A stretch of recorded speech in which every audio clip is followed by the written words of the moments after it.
Jésus aime ceux qui ne peuvent rien lui rendre. Il aime ceux qui le haïssent. Il aime ceux qui lui font du mal.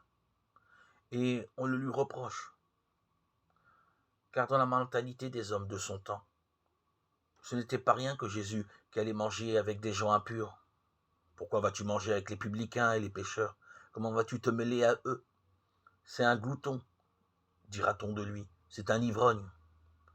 Et non seulement il mange avec les publicains et les pécheurs, ces gens méprisés, ces gens impurs par excellence, mais il va manger aussi avec les pharisiens, cette haute catégorie de gens aussi insupportables.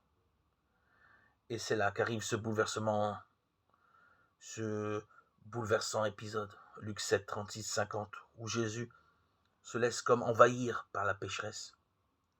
Sauva une femme, une pécheresse de la ville. Se plaçant alors en arrière, tout en pleurs, à ses pieds, elle se mit à lui arroser les pieds de ses larmes.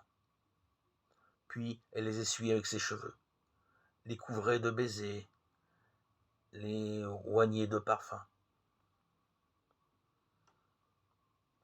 J'avoue que la théologie chrétienne morale se trouvera en difficulté pour justifier une telle scène. Jésus le Seigneur, c'est vrai, mais enfin, voilà ce qu'il accepte. Elle couvre ses pieds de baisers, elle dénoue ses cheveux, elle mélange le parfum et ses larmes, elle occupe toute la scène. Et on comprend que le pharisien se dise, si vraiment cet homme était un prophète, il saurait qui est cette femme qui le touche et ce qu'elle est, une pécheresse. Et Jésus intervient, Simon, je suis entré chez toi et tu ne m'as pas versé d'eau sur les pieds.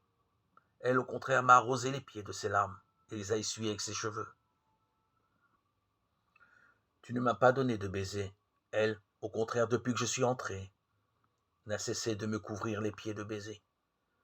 Tu n'as pas répandu l'huile sur ma tête. Elle, au contraire, a répandu du parfum sur mes pieds. Quelle proximité acceptée d'une femme de rien, de mauvaise vie. C'est pourquoi je te le dis, c'est péché. Car le Seigneur n'est pas dupe. Ses nombreux péchés lui sont remis, puisqu'elle a montré beaucoup d'amour. Jésus emploie des expressions tendres avec ceux qui souffrent. Au paralytique, il dira « mon fils, mon enfant ». Nous trois dirions en français « mon petit ». À la femme hémorragique, qui est, dit l'évangéliste, toute craintive et tremblante, avec sa perte de sang, il dira « ma fille, va en paix, sois guérie ».